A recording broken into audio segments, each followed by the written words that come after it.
muestra mi fuerza. Óyeme, te basta mi gracia. Déjate hacer por mi gracia, que en tu debilidad se muestra mi fuerza. Óyeme, óyeme.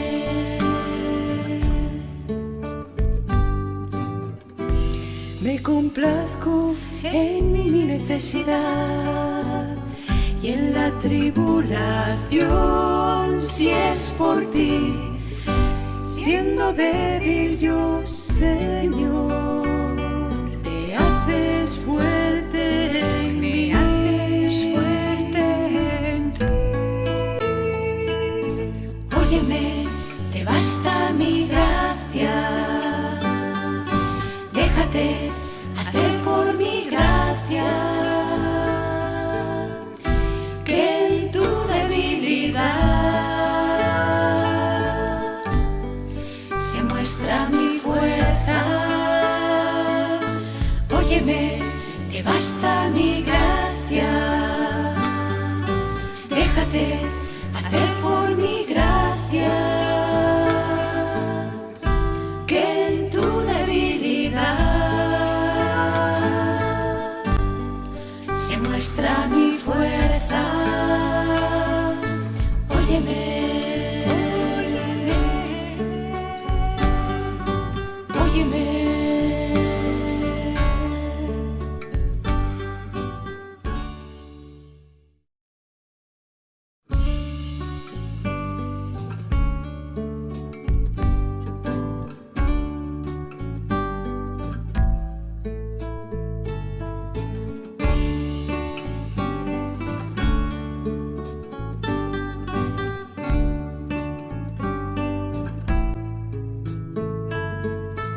Óyeme, te basta mi gracia. Déjate hacer por mi gracia, que en tu debilidad se muestra mi fuerza. Óyeme, te basta mi gracia. Déjate hacer por mi gracia, que en tu debilidad. No son temas aislados, sino más bien temas íntimamente conectados. Y el primer día hablábamos de la experiencia de Dios, que este es personal, que pasa por nuestros sentidos, como bien lo dice el término experiencia, que es un momento puntual o un proceso. En todo caso, son momentos que nos ayudan a recalentar cuando volvemos a ellos en momentos de dificultad. Es una experiencia tal que fundamenta lo que vivimos, lo que hacemos, nuestro estilo de vida, y que detrás de todo eso también está la pregunta de qué es lo que la gente quiere de nosotros, qué es lo que espera de nosotros, cuya respuesta no es otra el que seamos hombres y mujeres de experiencia de Dios. En el segundo día hablábamos a la luz de Juan, los primeros versículos del primer capítulo, los primeros 5 versículos del capítulo de Juan, sobre las tinieblas, ¿no? Las tinieblas no lo comprendieron, pero la luz brilla en las tinieblas. Y a partir de esos versículos, el mirar un poco nuestro sustrato humano y la experiencia de Dios. El llamado a volver a sentir el beso de Dios, citando el texto de Francisco, del Papa Francisco, de Alegraos, ¿no? Que esas palabras de donde Jesús es el que nos ha elegido, la elección viene de Dios, Él es el que ha tomado la iniciativa de acercarse, de besarnos, de acariciarnos. Y ese llamado profundo que tenemos no solo a seguirle, ¿no? No somos solo seguidores de Jesús, sino que somos aquellos que vivimos con Él. No le sigo a Jesús, vivo con Jesús. A veces se ha hablado mucho de el seguimiento, el seguimiento de Jesús, pero yo considero que se sigue a ídolos, se sigue a figuras que nos llaman la atención, se sigue a personajes. Y creo que Dios no es un ídolo, no es un personaje, es una experiencia y uno vive la experiencia y por lo tanto Jesús está en mí, yo estoy en él, hay una experiencia allí que da, que fundamenta este estilo de vida, que fundamenta mi opción. No estoy solo siguiéndolo, vivo con él vive conmigo, yo estoy viviendo con él.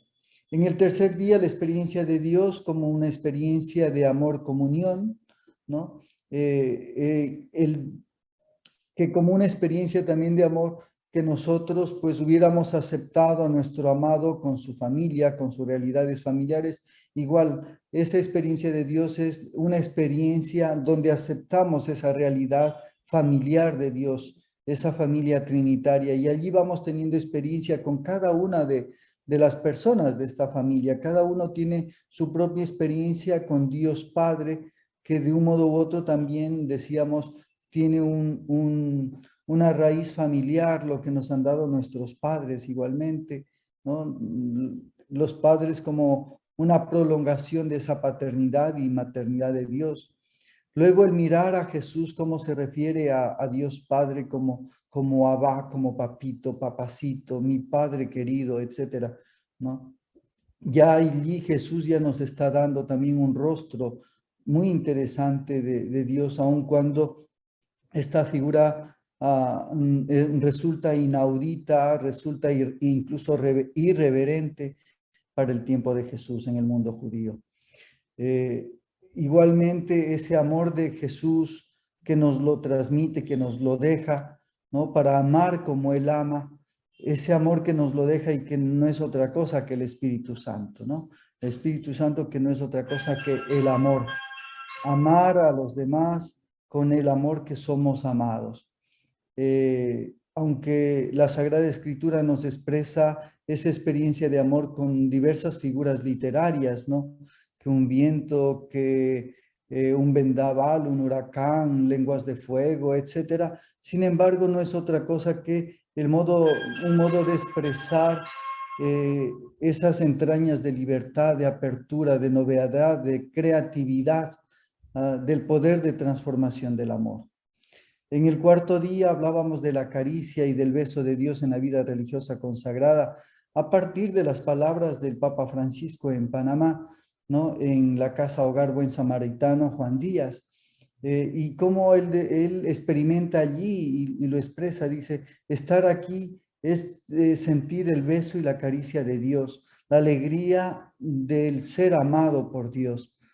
Y de allí yo retomo esas palabras para decir que la vida religiosa consagrada surge como una especie de contestación carismática a esa necesidad profunda del mundo de ser amada, de ser besada, de ser acariciada. Y en la historia de la vida de la Iglesia, la vida religiosa ha surgido precisamente por eso, para responder a esa necesidad, sea en el seno de la Iglesia como también de la sociedad. Y allí surge precisamente la experiencia carismática de la vida religiosa consagrada. La vida religiosa consagrada en su naturaleza es respuesta carismática a esas necesidades profundas en la iglesia y en la sociedad. Benito Metz, el teólogo de la vida religiosa consagrada, dice que la vida religiosa consagrada es dentro de la iglesia como un shock saludable, ¿no? La iglesia necesita esos pequeños golpes, o por llamarlo golpes, que puede ser otro nombre también más que golpes, ¿no? Pero esos pequeños impactos que va dando la vida religiosa consagrada. No solamente en el momento en que se funda una comunidad, sino en el momento en que cada comunidad va actualizando su propio carisma. Una cosa interesante, los fundadores, es que ellos van aportando, ¿no? En la iglesia, no se hace fuera de la iglesia, desde la iglesia, a favor de la iglesia, y nunca ellos se han encontrado en contra de la iglesia. Al contrario, se han sometido gozosamente e incluso a veces han sufrido posiblemente persecución o silencio o alejamiento de algunos hermanos de la jerarquía eclesial. Pero sin embargo ellos han sabido colocarse bajo la iglesia. Y allí les compartía un texto muy bonito de Théophile de Bons, del hermano Francisco, la colección Hermano Francisco, de la intuición a la institución, ¿no? Cómo se va institucionalizando la intuición primogénea de la experiencia de Francisco. Y por lo tanto que eso requiere también todo un proceso. La experiencia de Dios no es solamente, estoy enamorado de Dios y ahí está, no, eso tiene un proceso. Y yo les decía que al menos la experiencia yo la divido como en 3 pasos, simples, sencillos, que a su vez pueden dividirse en otros, etcétera. Cada uno tiene su propia característica. Sin embargo, uno primero que para mí es la apertura. La persona tiene que estar abierta a la experiencia de Dios. Tiene que estar abierta al beso, tiene que estar abierta a la caricia de Dios. Un segundo paso, que ya no solamente es la apertura, sino la capacidad de asombro, que yo le llamo el disfrutar de la presencia de Dios en mi vida, el poderlo saborear, el poderlo gozar. Y un tercer paso, que ya no es solamente la apertura, el disfrute, sino que eso no se puede quedar en mí, sino que tengo que llevarlo a otros espacios de mi vida, sean los espacios pastorales, sean los espacios fraternos, etcétera. A la luz del Evangelio del día que correspondió, era la solemnidad de Reyes, y señalaba yo, a propósito del mismo, que la vida religiosa consagrada es manifestación de esa experiencia de Dios. Compartí algunos datos de estadísticos de la reunión de superiores mayores que hubo en el 93, en donde se presentaba la vida religiosa consagrada en algunos números. Y que lo curioso para mí de estos números es el vigor que tiene y la fecundidad que tiene la presencia y la acción en la vida religiosa consagrada de las mujeres, ¿no? Las mujeres como sí, yo diría, esa realidad humana fecunda de la iglesia, y en la vida consagrada mucho más todavía. Actualmente también algunos elementos interesantes a tomar en cuenta: la experiencia de Dios en los hemisferios norte y sur del mundo, oriente y occidente también, cómo la vida religiosa consagrada poco a poco va tomando nuevas formas, se va adaptando a nuevas culturas, a nuevas realidades. El posmodernismo va exigiendo también cambios, ¿no? Hoy vemos la vida religiosa como la vemos, pero a ver qué sucederá de aquí a unos 20 años, de aquí a unos 30 años. Luego, en el quinto día, el día de ayer, hablábamos del documento del don de la fidelidad, la alegría, de la perseverancia, ese documento orientativo de la Congregación para los Institutos de Vida Religiosa Consagrada y Sociedades Apostólicas, un documento del año pasado. Inicié presentando algunos antecedentes históricos de ese documento, ¿no? Como ya el término permanecer en mi amor ya iba sonando en algunas intervenciones desde muy antes, desde el 2007, con el cardenal Giovanni Battista, ¿sí? Con el cardenal Giovanni Battista. En el 2016, ya Monseñor Rodríguez Caraballo ya empezó también a sacar el tema, y ya en el 2021, pues, Manete Indelectione, ya permanecer en mi amor, ya forma parte, pues, de los documentos de vida religiosa consagrada. Y hablando ya del documento, de modo sucinto, presentaba como las 2 primeras partes del documento tienen carácter orientativo, sugerente, también un fuerte carácter teórico, pero para mí un fuerte carácter práctico también. Y de allí yo sacaba algunas reflexiones. La primera parte, la mirada y la escucha, que, como bien lo sugiere el título de esa primera parte, brinda una mirada a la situación actual de la vida religiosa consagrada. Y allí lo que se hace es constatar la actual crisis que está viviendo este estilo de vida. Una segunda parte titula Reavivar el conocimiento de sí mismo, y se exponen algunos caminos que la vida religiosa consagrada debe tomar a fin de fortalecer la misma, ¿no? Entre ellos se destaca la experiencia de Dios, tema con el que nosotros hemos iniciado esta semana de ejercicios. El tema de hoy corresponde a la tercera parte del documento. Esta tercera parte titula La separación del instituto. Es una sección de carácter disciplinario, legal, canónico. Precisamente por ello subtitula Normativa canónica y praxis del dicasterio. Es decir, desde la normativa, cómo se deben abordar casos de ausencia de la casa religiosa, el indulto de salida y la expulsión del instituto. Aunque es una sección puramente disciplinar de derecho canónico, ¿sí? Yo aprovecho esta temática para realizar algunas reflexiones, ¿sí? No vamos a entrar en tema de derecho canónico, pero me aprovecho de estas realidades, de lo que aborda esta tercera parte para algunas reflexiones personales. Y una primera reflexión que realizo es que cuando nosotros habíamos iniciado la vida religiosa consagrada, yo les invito a recordar cuando ustedes pasaron la puerta del convento la primera vez, cuando llegaron con su maletita al convento, alguna con una mochila, alguna con una funda plástica posiblemente, alguna con, yo qué sé, una maleta, alguna sin nada, no sé. Cada una recordará cómo entró ese día al convento esa primera vez, ¿no? Pero junto con esa maleta, digo yo, también hay una maleta que también entraba en el convento.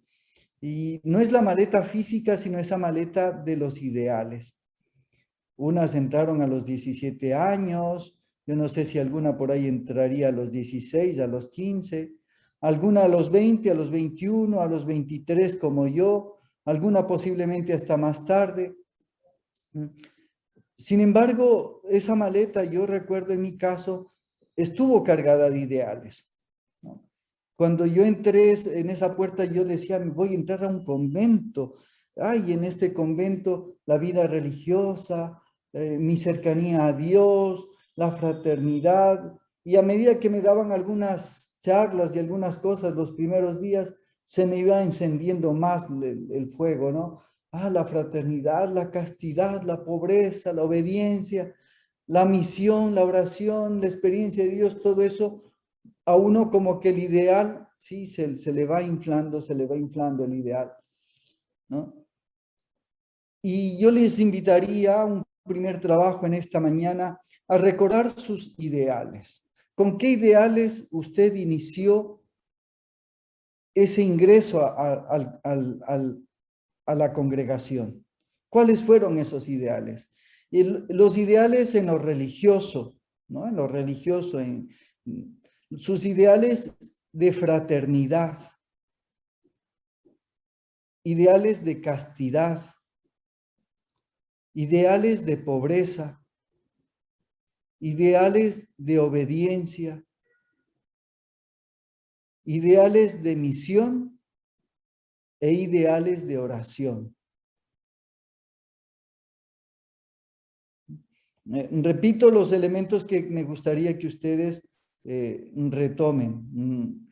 Ideales religiosos, de fraternidad, de castidad, de pobreza, de obediencia, de misión y de oración. ¿Por qué considero importante el mirar los ideales? Porque es como retomar esas inocencias nuestras, ¿no? Y lo digo inocencias porque uno entra con esa maletita básica, fundamental, pequeña, simple. Yo no sé si ustedes entraron con 4, 5, 6, 7 maletas, no creo, ¿no? Más bien cuando ahora ya nos trasladan de comunidad, ahí es lo jodido. Porque ahora sí, cuando nos cambian de comunidad, a veces necesitamos 3, 4 carros, un camión para la cama, otro para el escritorio, o posiblemente una camioneta para el colchón, otra para el juego de almohadas, no sé, pues ya eso ya es complicado ahora que nos cambiamos de casa. Pero cuando recién entramos a la comunidad, entramos con un corazón, pero tan libre, con una libertad impresionante, que simplemente a veces era una maletita, una mochila, una funda de plástico, pues alguna cosa a veces muy pequeña. Ese ideal se fue trabajando después de que ustedes hayan hecho esta primera tarea, pero sigo fortaleciendo la reflexión y digo, estos ideales se fueron trabajando, se fueron purificando en la formación inicial, ¿no? Y cuando llegamos a la profesión perpetua o solemne, habría, yo creo que ustedes se dieron la oportunidad y si no se la dieron, pues tratar de recordar allí, en cambio, cómo se encontraban nuestros ideales. ¿En qué punto estaban los ideales cuando hice la profesión perpetua? Porque desde el momento en que uno entra hasta la profesión perpetua, muchas cosas han pasado.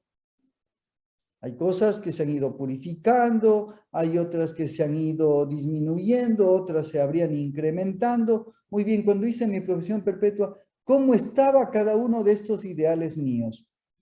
Y con los mismos temas, el segundo trabajo para ustedes es decirse la verdad de cómo estuvieron estos ideales cuando usted hizo la profesión perpetua.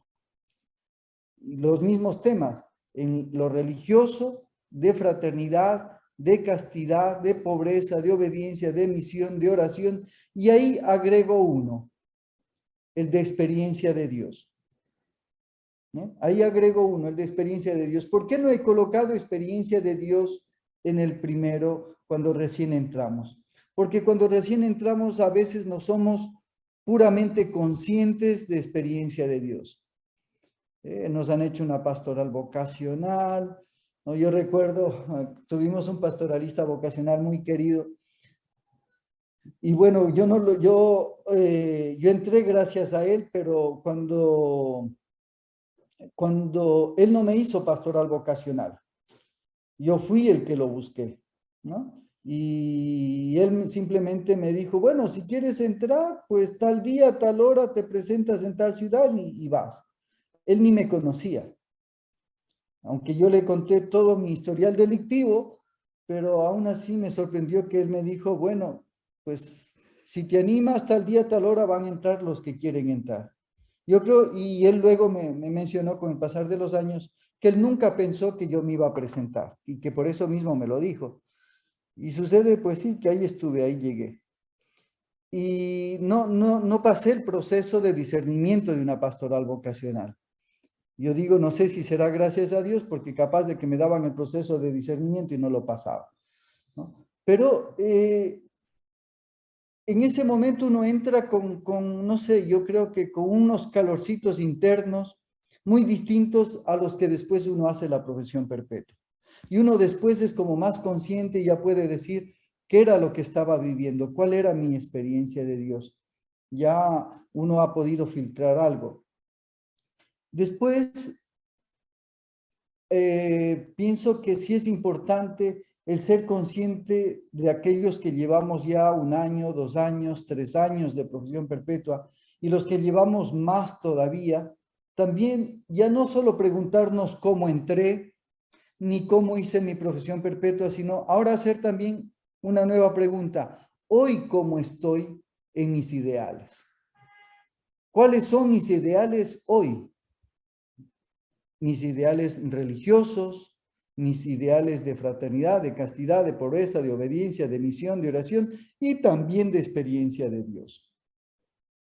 Sí, es una tarea grande la que les estoy dando.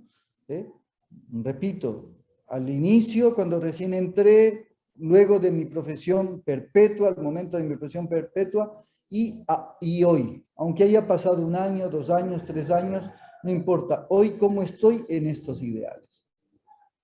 Esto es una primera parte, ¿no? Ese contraste entre lo ideal y lo real. Es importante hacer este contraste y me refiero ¿por qué? Porque cuando un hombre y una mujer se casan y llevan un tiempo de casados, sí es bueno el que ellos examinen su matrimonio y miren cómo iniciaron ellos su proceso de amor, cómo ha ido su proceso de amor, qué había en el noviazgo, qué había en el matrimonio al momento de haberse casado y cómo están hoy. Para hoy ver cómo refrescar, ¿sí? A la luz de la historia también, de la historia personal y de lo que he vivido, pues cómo refrescar la experiencia de Dios, cómo refrescar mi experiencia de fraternidad, de castidad, de pobreza, etc. El contraste, yo diría, esta primera parte, el contraste entre lo ideal y lo real. Una segunda parte, considero que también hay que ser consciente del propio sistema de autoaniquilación vocacional. Yo le llamo así. ¿Cuál es mi sistema de autoaniquilación? Yo ahorita, yo les contaba que me he hecho el examen de COVID para ver si estoy o no estoy contagiado. Afortunadamente no. Y hace una semana me hice un examen de anticuerpos para ver cómo estoy con el tema de anticuerpos. Y claro, mis dos hermanos de fraternidad sacaban pecho. El uno decía, yo tengo 960 puntos en anticuerpos. Y yo le preguntaba al otro y le digo, ¿y tú cómo estás? Uy, yo estoy con 840 y pico de anticuerpos. Y yo veía mi papelito y me dijeron, ¿cuánto estás? Y yo en mi papelito tenía 73 de anticuerpos. El uno 900, el otro 800 y yo 73 de anticuerpos, ¿no? Y sí, ¿por qué? Porque todos tenemos un sistema inmunológico que nos permite defendernos de.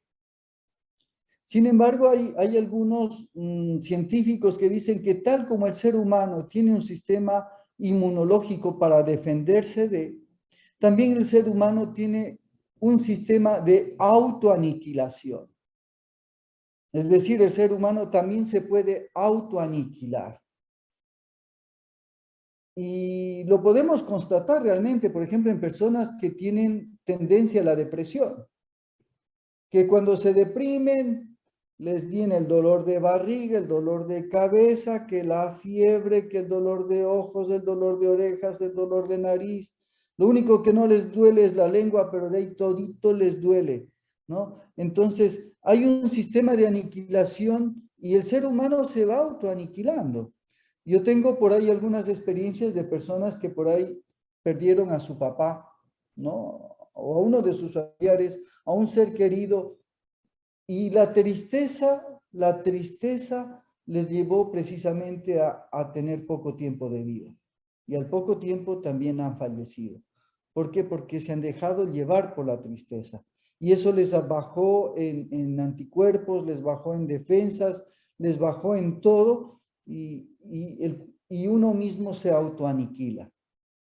Y tal como el ser humano se puede autoaniquilar, así biológica, fisiológicamente, considero que también tenemos nosotros ese sistema de autoaniquilación vocacional.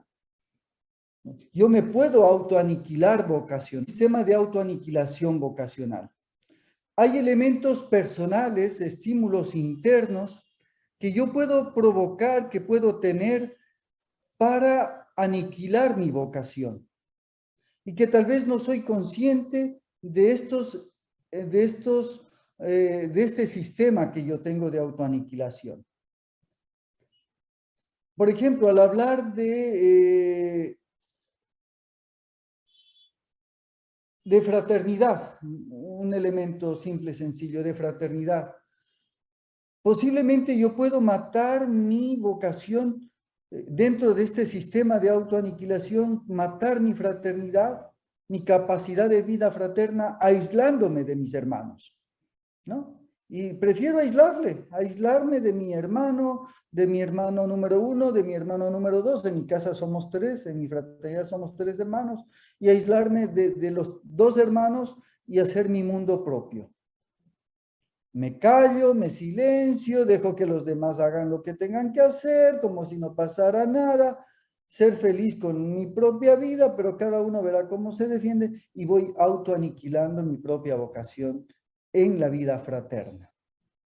¿Eh? Cosas que yo, otro elemento para mí interesante que a veces se da en el sistema de autoaniquilación de fraternidad es el egoísmo, ¿no? Sin darme cuenta, el ser egoísta y pensar en mí, en mí, en mí, en mí, en mí, en mí, y no me doy la oportunidad de desatar mis anticuerpos, ¿sí? Y decir, a ver, pensaré también en los demás. Pensaré también en el bien de mi hermano 1, de mi hermano 2, ¿no? Otro sistema de autoaniquilación en la vida fraterna que uno mismo tiene consigo mismo, por ejemplo, es entrar en la red del chisme, ¿no? Entrar en la red del chisme, ¿no? Dejarme afectar por los chismes. Ah, es que Galo es así, Galo es asá, es que Galo es de así, de este modo, y yo escucho el chisme que se dice de mí y con eso ya estoy bloqueado. No, ya no voy a hacer esto porque como esto dicen de mí, no, yo ya no voy a hacer este otro porque como esto andan diciendo de mí, ¿sí? Y yo mismo me voy autoaniquilando por lo que dicen de mí, ¿no? ¿Eh? Y el problema no es que hablen de mí. ¿Por qué? Porque de mí siempre tendrán que hablar, afortunadamente. Porque mientras uno viva, mientras usted viva, usted es un motivo para hablar. Así que no podemos quitar el ser motivos de que hablen. Yo, por ejemplo, estoy dando estas charlas de esta semana de ejercicios y de pronto, pues a todas, yo estoy segura que a todos ustedes no las puedo caer bien, salados, o sea, por ahí habrá una que diga, no, este cura me cae más mal, pero bueno, como es obediencia, el escucharle, pues veámosle, escuchémosle, ¿no? Aguantémonos. Ya, pero sí, o sea, es inevitable, es inevitable. No puedo ser simpático a todos ni a todas, pero si yo me dejo llevar por lo que ustedes opinan de mí, estoy fregado. No voy a ser feliz. Ay, como diré, ay, como a la hermanita tal le caigo mal, a la otra hermanita le caigo mal, y como la otra dice esto de mí, como la otra dice de mí, ¿creen ustedes que voy a tener ganas de comer? Pues no voy a comer, no voy a merendar, ya no me va a dar ganas de desayunar, ya no voy a ir a la oración. No, pues, no puedo permitir que mi capacidad fraterna se sienta limitada por elementos externos que yo de un modo u otro no los puedo asumir. Para mí el problema no es que hablen de uno. La gente que hable lo que quiera, ustedes hablen lo que deseen de mí, no se preocupen, por mí no se preocupen, ¿sí? ¿Por qué? Porque uno tiene derecho a ser feliz y uno tiene que decir, mi sistema de autoaniquilación por ahí no funciona. Lo lamento, pero ustedes no pueden afectar ese sistema que yo tengo. Entonces, uno tiene que ser consciente de cómo está ese sistema de autoaniquilación. Voy a poner otro ejemplo, por ejemplo, en el tema de la castidad. En el tema de la castidad, tenemos también un sistema de autoaniquilación y muy sutil, muy sutil. A veces decimos, es que como mis hermanas no me comprenden, como con mis hermanas no hay diálogo, como en la fraternidad no hay cariño, pues encontré el cariño por ahí apareció un doctorcito, un ingenierito, un profesor, yo qué sé quién, alguien que me brinda cariño. ¿Por qué? Porque como en la fraternidad no me dan cariño, pues alguien apareció que me hace sentirme querida, feliz, amada, apreciada, me hace sentir guapa, me hace sentir linda, sexy. Y sin darme cuenta, he provocado yo ese sistema de autoaniquilación. ¿Sí? Yo misma he fabricado ese sistema de autoaniquilación vocacional que poco a poco me va a dar problemas en mi salud vocacional. Y que a veces uno no se da cuenta al inicio. Al inicio uno no se da cuenta y dice, no, es que es apenas un amigo, es que sí, es un amigo, no es nadie. Sí, eso es pasajero, ya pasará. y me voy justificando, puedo ir justificando. Sin embargo, si yo no trabajo en este sistema de inmunidad, le llamo yo también, aprovechando el tema del COVID, si no trabajo yo en este sistema de inmunidad, sin darme cuenta, eso que parecía que no es nada, se convierte luego en el todo. Y se convierte en el todo que pesa de tal modo que yo ya me siento mal en la comunidad, ya no puedo más con la comunidad, me siento malo, me siento sucio, me siento incoherente, o es una mortal que me dice ya, Galo, sal, deja la comunidad. Y no he trabajado en ese sistema inmunitario personal interno, ¿no? Y eso pasa con todo, con temas de pobreza, con temas de misión. En el tema de misión es bien interesante, yo digo, el sistema de autoaniquilación vocacional. Uno a veces hace de la misión como un ideal y dice, ay, la misión, la misión, la misión, la misión. Pero cuando llega la misión, o le cambian a uno de fraternidad, de la misión, de una misión a otra, etcétera, viene el desencanto. Esto no era la misión que yo creía, esta no es la misión que yo pensaba, esta no es la fraternidad que yo pensaba, esta no es la obediencia que yo pensaba. Y la misión, si nosotros no trabajamos en ese sistema de autoaniquilación vocacional, nos vamos a desanimar y poco a poco nos puede pesar muchísimo, ¿no? Es decir, trabajar a nivel interno para fortalecer nuestro sistema inmune ante cada uno de esos temas. Y por eso allí yo quiero que podamos ver, ¿sí? ¿Cómo puedo yo trabajar mi sistema inmunológico, ¿sí? En cada uno de estos temas. ¿Usted cómo puede trabajar y fortalecer el tema religioso, el tema de la fraternidad, el tema de la castidad, el tema de la pobreza? En usted, no en las demás, no, en usted, en usted. Porque lo más fácil, y ahí viene para mí la otra parte, ¿no? Uno también tiene que ser consciente de los estímulos externos que me desaniman. A nivel externo hay cosas que nos desaniman, ¿sí? ¿Qué me desaniman? Y precisamente tenemos elementos externos que pueden decir, mire, es que como aquí no se vive lo religioso, mira, aquí no se vive la fraternidad, aquí no se vive la castidad.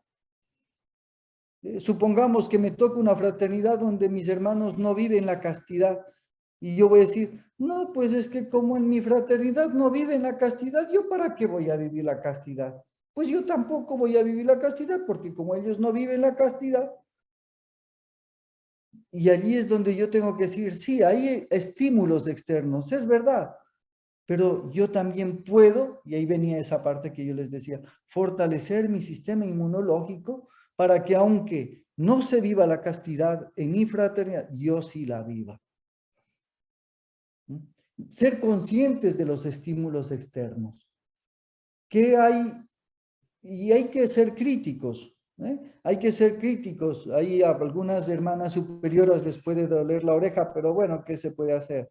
¿No? Pero hay que ser críticos, decir, bueno, ¿qué elementos tengo en mi fraternidad que no me permiten ser feliz como religioso, como religiosa, con mi carisma? ¿Qué pasa en mi fraternidad? No dialogamos, no conversamos, hay autoritarismo, hay egoísmo, hay chisme, hay hipocresía. ¿Qué cosas hay en la fraternidad que no me permiten disfrutar y ser feliz? Que están como estimulando o desanimándome vocacionalmente. Exteriormente vamos a tenemos esos elementos, pero tenemos que ser conscientes y decirnos la verdad, no decirles la verdad. No se trata de que usted le reclame a la superiora, no voy a provocar peleas en estos ejercicios, pero sí que cada uno o cada una de ustedes sea consciente, decir, sí, en mi fraternidad hay estas deficiencias, lo lamento, pero sí hay estas. No hay diálogo, no hay confianza, hay autoritarismo, hay egoísmo, no se vive la castidad, la pobreza, la obediencia, la misión, cómo está la oración en la fraternidad, ¿no? El ser conscientes. Y desde allí, yo volvería al tema anterior, trabajar en el sistema de autoaniquilación. Es decir, aunque hayan elementos externos, aunque venga el virus, perfecto, que venga el virus, pero sí estoy inmune, sí estoy como para enfrentar eso. Muy bien, hay autoritarismo, perfecto. ¿Yo ante esto qué? Voy a acostarme en la cama a llorar, es que mi superiora, mi superiora, mi superiora. O voy a disfrutar de la vida aunque mi superiora. Aunque le cueste a ella, lo lamento, voy a ser feliz con mi experiencia de Dios. Voy a ser feliz con mi castidad, voy a ser feliz con la misión, voy a ser feliz con la oración, voy a ser feliz con la pobreza, etcétera. Para mí estas dos cosas se complementan. Por un lado, repito, ser conscientes de las amenazas externas, que no dependen de uno, que está en el entorno, que está en la fraternidad en campo inmediato. Y en campo mediato, pues todo lo que es el entorno, inclusive pastoral, inclusive congregacional. Ahí sí la hermana Nilka me puede descabezar, ¿no? Pero sí, o sea, incluso a nivel congregacional, pueden haber cosas que me desanimen. ¿Por qué no? Entonces, pero ser conscientes y escribirlas, yo les aconsejaría, escriban esas amenazas, escriban, señalen esas amenazas externas, pero a la vez que hay esas amenazas externas, repito, para mí hay algo mucho más importante, mucho más fundamental, que es cómo fortalecer mi sistema inmunológico vocacional. Cómo trabajar ese sistema de autoaniquilación que yo le llamo, que a veces tenemos de autoaniquilación vocacional. Otra parte, considero también importante aprender de la historia. Y cuando digo aprender de la historia es, todos ustedes, yo, tenemos experiencias de hermanos y hermanas que han dejado la congregación. Yo les invitaría hoy a contemplar también a estos hermanos, hermanas que han dejado la congregación. Y casi sin colocar nombres y apellidos, pero identificarlos. No para juzgarlos, pero sí para aprender y decir qué les motivó, qué les habría motivado a dejar. ¿Por qué dejó este hermano la orden? Y a veces puede salir de nosotros algunos juicios, ¿no? Y decir, este hermano salió porque los hermanos fueron malos con él, los hermanos superiores no lo entendieron, o los hermanos no le entendimos, fuimos malos con él, la fraternidad le fue imposible a este hermano, él no podía adaptarse a este hermano. Podemos decir, él no pudo con la castidad, este pobrecito no aguantó el no tener mujer, la castidad le fue imposible. Ese hombre era tan malo, tan malo, tan malo, que le corrompió a nuestra hermanita, le dañó el cerebro a nuestra hermanita, y a nuestra hermanita le llenó de pajaritos, tan malo, que a la final la sacó del instituto. O decir, esa hermana era tan inmadura, pero tan inmadura, la pobre, que no pudo superar el tema afectivo. O en pobreza, ¿no? Podemos decir, no pudo con la pobreza, no pudo con la pobreza. Era un deshonesto, una deshonesta, nos robó. Al pobre lo acusaron de robar, no aguantó las calumnias, se fue. Podemos decir, no aguantó con la misión, le mandaron a un lugar contra su voluntad, la pobre no pudo obedecer, eso le afectó, le destrozó, a la final salió. O no encontró lo que buscaba, no le dieron la misión que quería y por eso se fue. Como quería la vida contemplativa y no le dieron la vida contemplativa, al final la pobre se fue. como quería la vida activa misionera, a la final no le dieron y se fue. Y como quería ser rectora del colegio y no le pusieron de rectora del colegio, a la final la pobre se fue. Y como quería ir a su ciudad, a su pueblo, y no le mandaron a su ciudad y su pueblo, pues la pobre se fue. Y como quería irse donde sus papás y no le dieron permiso para irse de sus papás, pues la pobre cogió y se fue. ¿Sí? O no pudo con la oración. Esta hermanita no podía orar, no pudo orar, se alejó de la oración. Y se fue de la congregación porque dejó de rezar. Ya no venía laudes, ya no le venía vísperas, ya no venía hora intermedia, ya, la pobre, la falta de oración le sacó. Y muchísimas de las veces les aseguro que somos tan santurrones que a veces argumentamos por allí. Hermanitos, cuando uno deja de rezar, termina saliendo. Y no es cierto. Por más que uno rece, pero si uno no tiene solucionada la vida interior, si uno no tiene solucionada su mundo afectivo, si uno no tiene solucionado muchas situaciones internas, por más que rece, se quedan en palabras que se las lleva el viento. Si no hay experiencia de Dios, pues puedo rezar el rosario, puedo leer laudes, vísperas completas, hora intermedia, oficio de lectura, maitines, pero si no tengo experiencia de Dios, el rezo es rezo, repetición de oraciones y de frases. Y decimos que cualquiera de estos argumentos nos podemos encontrar para hablar de la salida de hermanos y de hermanas. ¿Sí? Con cualquiera de estas cosas que he dicho. Sin embargo, para mí el ser humano es unitario. Somos unidad. Tanto la antropología contemporánea como la antico-testamentaria, inclusive, nos muestra que somos unidad. Y en esa línea nosotros podemos ver y juzgar una salida con otro tipo de ojos. Y todos estos juicios, que salió por falta de oración, que salió porque le enamoraron, que salió porque no era pobre, que salió por lo que sea, cada uno de estos argumentos pueden ser reales, pero posiblemente se quedan en la superficialidad ante la verdad de una salida. Porque el que salió, sí, el que salió puede culpabilizar de su salida a alguien inclusive, ¿no? Y el que sale dice, yo salgo por culpa de la fraternidad, yo salgo por culpa de la superiora, yo salgo por culpa de, y puede lanzar la culpa a cualquiera. Por eso mismo yo pienso que siempre es importante mirarse a uno mismo con valentía, con sinceridad, con claridad, con transparencia, porque el único responsable de la vocación es uno mismo. Yo soy responsable de mi vocación.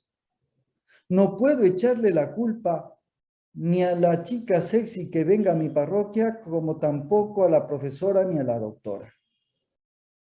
Como usted tampoco puede echarle la culpa de su vocación a la superiora, ni a la superiora de la comunidad, de la fraternidad, de la provincia o de la congregación. Ni tampoco al fulanito o al menganito. A la final, nosotros somos los dueños y administradores de ese don.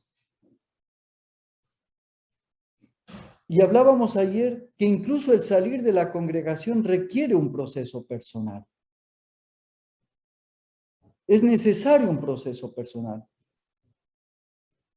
Porque, igual que he dicho en algún momento, si hay dos temas que no conversamos en fraternidad, que no los voy a repetir porque ustedes ya se la saben y me van a acusar de un montón de cosas, pues tal como hay dos temas que no se hablan en fraternidad, también es interesante que lo que les decía ayer, hacemos unas tarjetas hermosas, bonitas, cuando alguien va a profesar. Te invitamos a la profesión del hermano tal que se va a realizar en tal día, en tal lugar, a tal hora, y ponemos cosas bonitas. Y a la salida del hermano no hay ninguna tarjeta. No hay ninguna tarjeta que diga felicitamos al hermano o a la hermana tal que ha hecho un proceso de discernimiento adecuado que le lleva a tomar su decisión con valentía para ser feliz y ha decidido salir de la congregación. La felicitamos y la animamos y la acompañamos. No existen esas tarjetas. Incluso a veces queremos que nadie sepa que alguien ha salido para decir que no sea un escándalo, porque si se sale una, se salen todas, y es mejor que no se sepa por qué salió.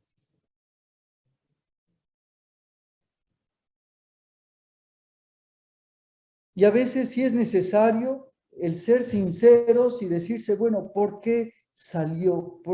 Y si yo salgo, también yo creo que eso es importante, si yo salgo, ¿por qué saldría? ¿Por qué saldría? Y ser sinceros y ser valientes para poderse decir eso. Yo considero que cuando alguien se sale, no sale por falta de oración, no sale por falta de pobreza, no sale por falta de fraternidad, no sale, porque para mí todo eso es externo. Yo califico a las salidas, las agrupo en tipologías, en 4 tipologías. Considero que hay quienes salen por desencanto. El desencanto es, sí, algo que ya no me atrae. Ya no hay atractivo carismático. Ya no hay atractivo misionero. O simplemente siento que la institución es incoherente. ¿No? Para mí, el desencanto. Para mí, un primer motivo puede ser el desencanto. Es una tipología. Quien está desencantado, pues ya se desencanta de la oración, se desencanta de la vida fraterna, se desencanta del lado misionero, se desencanta de la actividad pastoral, se desencanta de varias cosas. Y no le veremos en la oración, o no lo veremos en la comida fraterna, o no lo veremos, sí, no estará con nosotros él. Otra tipología, una segunda tipología por ausencia de procesos. Para mí, cuando hablo de ausencia de procesos, es que lo cuantitativo a veces se ha colocado sobre lo cualitativo. ¿A qué me refiero con esto? Es que a veces buscamos números y no buscamos calidad. ¿Cuántos postulantes tenemos? ¿Cuántos novicios tenemos? Sin embargo, a veces no nos interesa qué calidad de postulantes tenemos y qué calidad de novicios tenemos. A veces hay vocaciones que son apadrinadas, ¿no? Ay, que la hermanita tal, la madre tal, cómo le quiere a la niña no sé cuál y que a ella ni le tope la maestra, ni le tope la maestra, ¿no? Y la pobre maestra pues no tiene que toparle a la niña tal. Ahí hay un padrinazgo, hay un madrinazgo, ¿no? Cuando no nos está interesando la calidad, nos interesa el número. Si nos interesa la calidad, estaremos atentos a quién está por entrar, qué calidad humana tiene, qué calidad de experiencia de Dios hay, qué calidad fraterna tiene. Estaremos mirando la integridad de la persona, independientemente de que sea amiga, hija, sobrina de la hermana, de la madre, querida de no sé quién y de no sé cuál. Nos dará igual. Nos interesa la calidad. Y eso se fortalece con una formación integral, profunda, no esa formación superficial, ¿no? Donde nos dejamos llevar, ay, esta niña, qué linda, cómo reza, qué puntual que es. qué trabajadora que es. Y no nos damos cuenta a veces ese interior que hay adentro, ¿no? Y dejamos pasar muchas cosas por puras apariencias. Y allí es donde no se realizan procesos. Por eso yo le llamo a esta tipología la ausencia de procesos. No se realizan procesos. A veces son solo apariencias de procesos.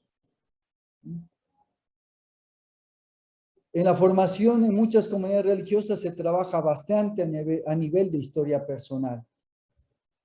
Bueno, pues a ver hasta qué punto esa historia personal está siendo realmente asumida, trabajada. Y eso amerita que las congregaciones tengan procesos e itinerarios de formación adecuados.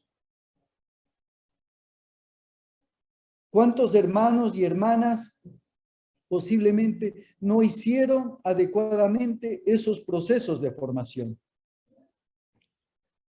De tal modo que al pasar los años uno dice, mira, ¿y ahora qué hacemos con este problema? Si este hermano ha estado enamorado de este otro hermano, ¿qué hacemos ahora con este problema si ahora esta hermanita está enamorada de esta otra hermanita? ¿Qué hacemos con este problema si ahora tenemos esto y este otro y no sabemos qué hacer? Y la pregunta es, ¿se hizo el trabajo en la formación inicial de fijarse bien en cada cosa, en cada detalle? Otra tipología que coloco es por contextos, ¿no? Para mí el contexto también es fundamental porque estamos protegidos de un modo u otro por contextos congregacionales. Y el contexto también provoca, ¿sí? Cuando uno entra a una congregación, uno dice, ¿qué hace la congregación? Mira, se dedican a la misión, se dedican a esto, se dedican a este otro.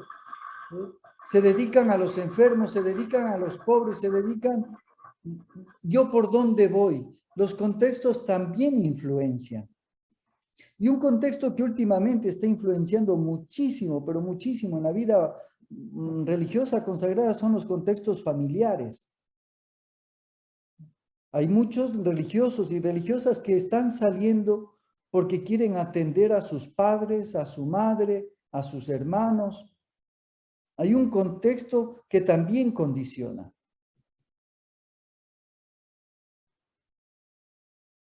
Otra tipología para mí es el adecuado discernimiento. Ese es de los casos más raros que a veces hay, ¿no?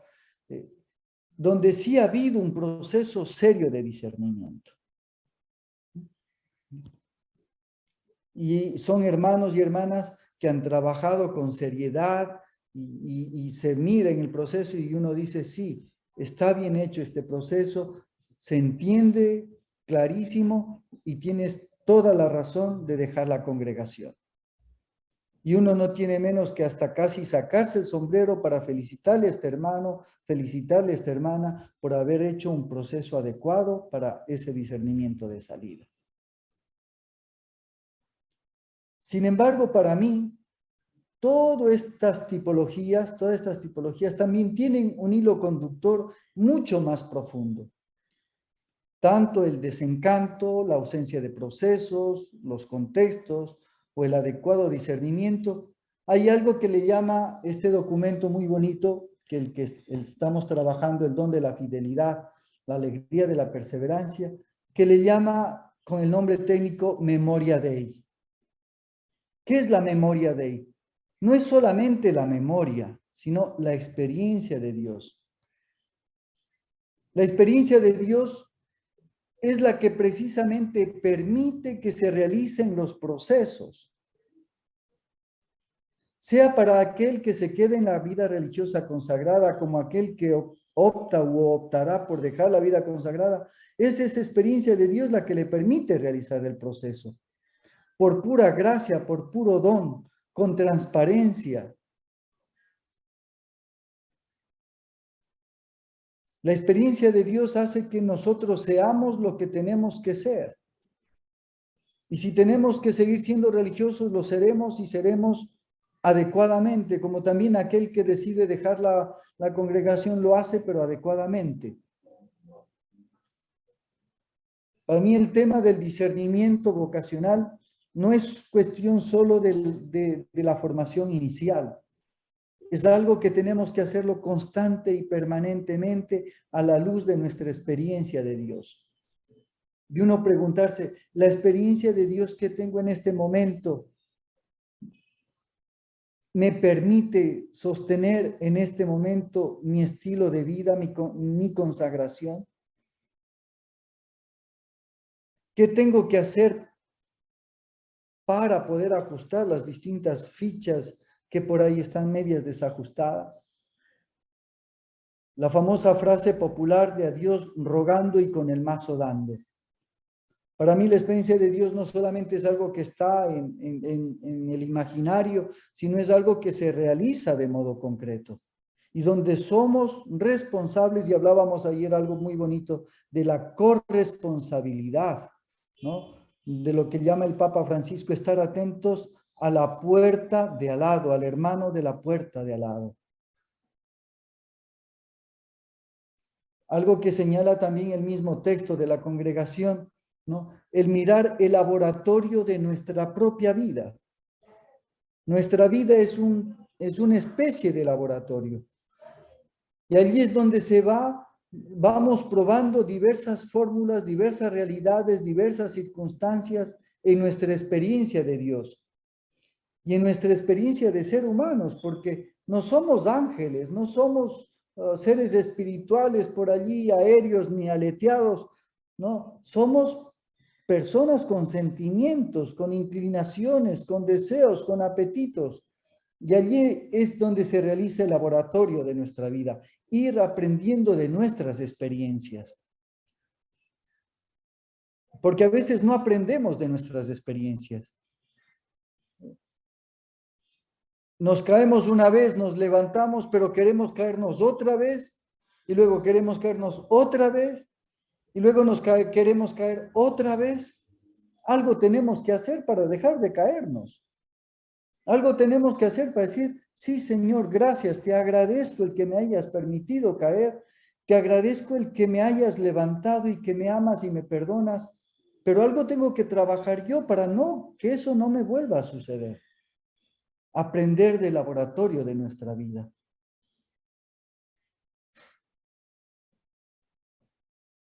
¿Cómo actuar en cada uno de estas tipologías? Sí, yo allí creo que sí es importante mirarnos a nosotros mismos y mirar a nuestros hermanos y hermanas y decir, bueno, ¿qué hacer ante estas tipologías? Yo mismo me puedo encontrar en alguna de ellas. Yo mismo me puedo encontrar en la ausencia de proceso o en el desencanto o en el tema de contextos que influencian, o puedo estar también en el adecuado discernimiento. Pero también algo de esto puede haber en mi comunidad, en mi fraternidad. ¿Cómo puedo actuar en estos casos? ¿Qué debo hacer? Gonzalo Díez, teólogo de la vida religiosa consagrada, propone que la vida religiosa consagrada hoy requiere más que nunca la escucha a Dios para desde allí responder al mundo. Y con eso se da como esta dualidad, la escucha al mundo también para poder responder a Dios. Por un lado, escuchar a Dios para responder al mundo, pero por otro lado también escucharle al mundo para desde allí responderle a Dios. Y eso que lo hace, esta reflexión que hace Gonzalo Díez, la aplico también a nuestro tema vocacional. Tengo que escucharme a mí mismo, tengo que escuchar lo que sucede en mi congregación, en mi fraternidad, para desde allí dar una respuesta a Dios. Pero a la vez mi experiencia de Dios que me permita actuar y dar una respuesta a mi comunidad, a mi fraternidad. El Papa Francisco, en su carta apostólica Patris Corde, ¿no? También una carta fresca del año pasado, que le escribió en el 150 aniversario de la declaración de San José como patrono de la Iglesia, destaca varios elementos de San José. Y de esos elementos yo quiero destacar dos, que creo que vienen muy bien para este momento de la vida religiosa consagrada. Por un lado, la ternura. Necesitamos ternura. Ternura para poder percibir, poder intuir, poder abrirnos a la experiencia de Dios, poderla disfrutar y poderla llevar a distintos ámbitos de nuestra vida. Y un segundo elemento que me encanta, la valentía creativa. Tenemos que ser valientes para decirnos la verdad. Pero no es solamente valentía para decirnos, sino también se requiere creatividad para dar respuesta.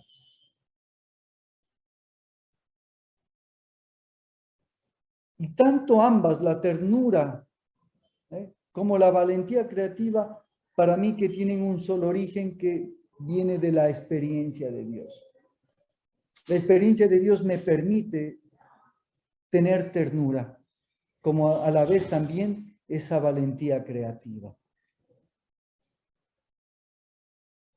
Animo a ustedes, hermanas, a tener este día esa ternura y esa valentía creativa. Y ya les he dado, yo creo, bastante trabajo, ¿no? A partir de los aspectos antes mencionados, así que pueden tener un día bastante ocupadito como yo lo voy a tener. Las voy a tener muy presentes mientras celebre los sacramentos de hoy día aquí en la parroquia.